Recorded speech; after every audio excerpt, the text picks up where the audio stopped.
दोस्तों, मस्जिदें मुसलमानों का मजहबी केंद्र हैं और इनका मतलब सिर्फ शारीरिक मौजूदगी से कहीं ज़्यादा है। मस्जिदें समुदाय में भक्ति और एकजुटता की ताकत का प्रतीक है।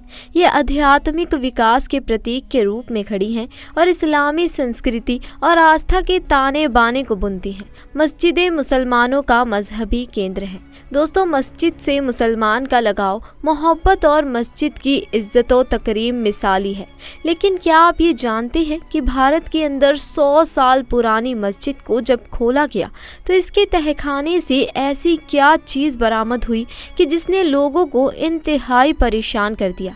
आज की वीडियो में तफसील से इस पर बात की जाएगी, लिहाजा इस वीडियो को आखिर तक ज़रूर देखिएगा। अस्सलाम वालेकुम प्यारे दोस्तों, लफ्ज़ मस्जिद सजदे से निकलता है। सजदा यानी अल्लाह के सामने अपनी पेशानी को ज़मीन पर रखना और इस बात का इकरार करना कि ऐ मालिक, तू ही सबसे बड़ा है, तू ही रिज़्क़ देने वाला है। सेहत, बीमारी, परेशानी, खुशी, गरज से हर चीज़ तेरी ही जाने से है।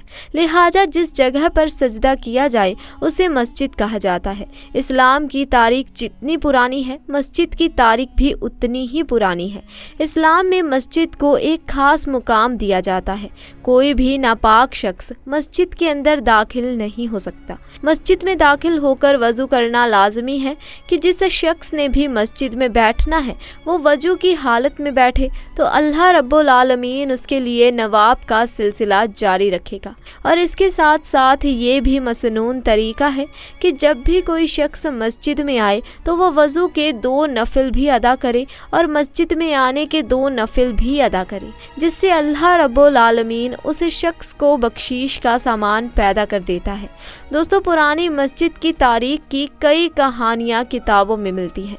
इन मस्जिदों के अंदर से कई ऐसी चीज़ें बरामद हुई जिसमें कुरान करीम के पुराने नुस्खे, औलिया अल्लाह की इस्तेमाल शुर अशियाँ, जाए नमाज, उनके कपड़े, उनके इस्तेमाल में रहने वाली देकर अशियाँ भी मिली, जिन्हें लोगों ने अपने यहाँ महफूज कर लिया।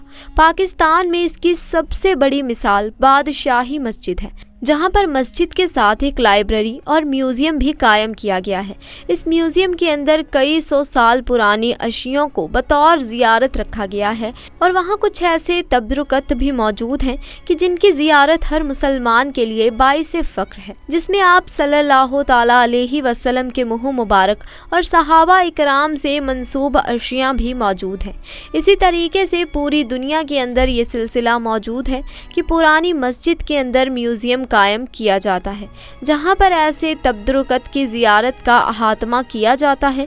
लेकिन क्या आपने ये सुना है कि किसी मस्जिद को जब खोला जाए और वहां मस्जिद 100 बरस पुरानी हो तो इस मस्जिद के अंदर से इंसानों की हड्डियां तहखाने के अंदर से बरामद हो?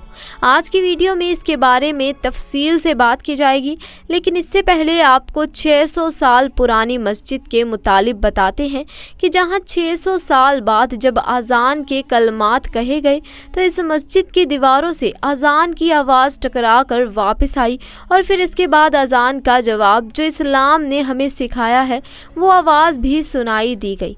आलिम से इस हवाले से बताते हैं कि 600 साल पुरानी मस्जिद में जिन मौजूद थे और जिनों के अंदर भी कई किस्में होती हैं, जिनमें नेक जिन भी होते हैं। उन्होंने जब अजान की आवाज़ सुनी तो मुसलमानों के तरीके के मुताबिक अजान की आवाज़ सुनते ही उन्होंने अजान का जवाब दिया। इसी तरीके से पुरानी मस्जिद के साथ कई किस्से कहानियाँ मंसूब है। लाहौर की मोती मस्जिद को जिनों वाली मस्जिद कहा जाता है।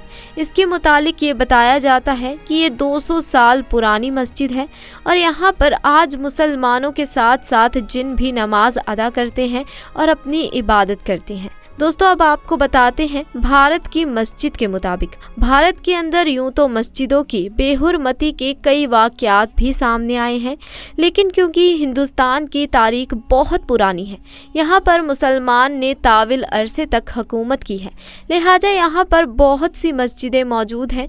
एक आलिया मस्जिद जिसके मुताबिक बताया गया कि इसे 100 साल बाद खोला गया और वो इस सूरत में कि इसके नीचे मौजूद तहखाने का आसार कदीमा के लोगों को जब अंदाज़ा हुआ तो इस मस्जिद के फर्श की खुदाई करने के बाद इस तहखाने को भी खोला गया। अब नीचे काफ़ी अंधेरा अंधेरा था तो नीचे रोशनी का इंतज़ाम किया गया और कुछ लोग नीचे उतरे और देखा कि वहाँ पर तकरीबन 100 से ज़्यादा इंसानी जिस्म के ढांचे मौजूद थे।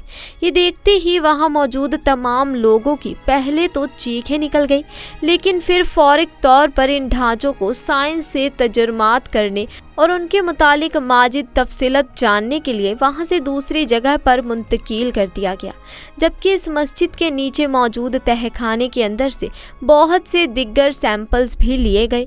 इसके बाद जब तारीख की किताबों का मुतसलिया किया गया तो कुछ लोग ये बताते हैं कि ये पता चला कि दरअसल ये किसी बादशाह की कैद का और जेल का एक तहखाना था जहाँ पर लोगों को कैद किया जाता था। यहाँ 100 से ज़्यादा लोग किसी बादशाह ने कैद कर रखे थे, लेकिन अब आवाम का और दिग्गर उसके हुक्मरान दोस्तों का प्रेशर बढ़ने लगा तो फौरी तौर पर इस तहखाने के ऊपर एक मस्जिद कायम कर दी गई ताकि किसी को अंदाज़ा तक ना हो कि मस्जिद के नीचे क्या है। लोग इस मस्जिद के अंदर जाकर नमाज तो अदा करते होंगे, लेकिन शायद वो ये नहीं जानते होंगे कि वो एक ऐसे तहखाने के ऊपर खड़े हैं जिसके नीचे 100 से ज़्यादा लोग अपनी ज़िंदगी की भीख मांग रहे हैं। और आखिरकार जब ना वहाँ पर रोशनी पहुंची ना हवा का एहतमाम हुआ तो ये सब के सब लोग मर गए और इनके जिस्म अब सिर्फ ढांचे और हड्डियों के मानिद रह गए थे। इन हड्डियों से ये अंदाज़ा हुआ कि ये तकरीबन 100 साल से ज़्यादा अरसे तक इसी तहखाने में पड़ी रही और उससे पहले के लोगों के जिस्म के वाक़यात हैं।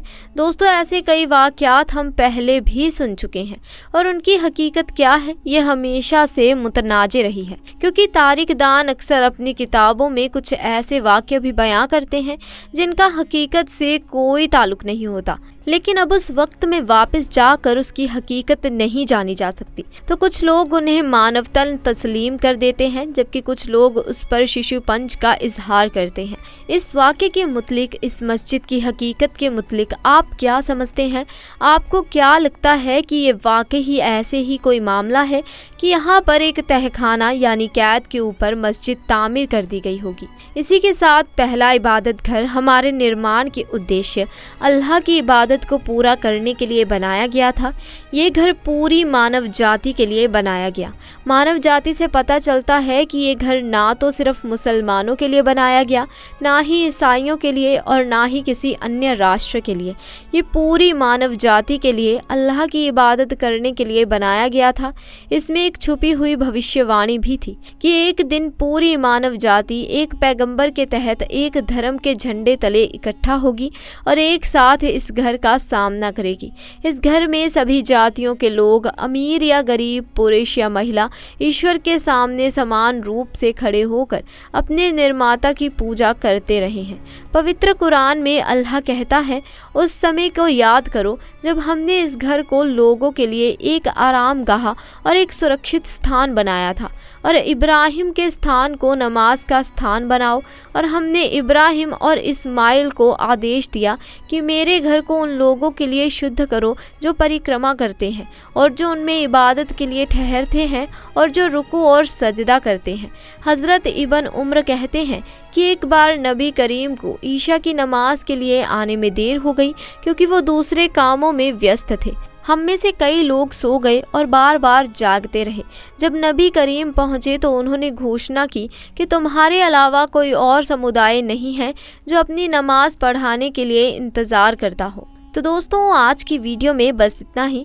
कमेंट सेक्शन में अपनी राय ज़रूर दें कि आपको हमारी आज की ये वीडियो कैसी लगी। वीडियो पसंद आई हो तो इसे एक लाइक ज़रूर करें। अपने दोस्त अहबाब के साथ इसे ज़्यादा से ज़्यादा शेयर करें ताकि ये वीडियो देखने के बाद उनका भी ईमान ताज़ा हो जाए।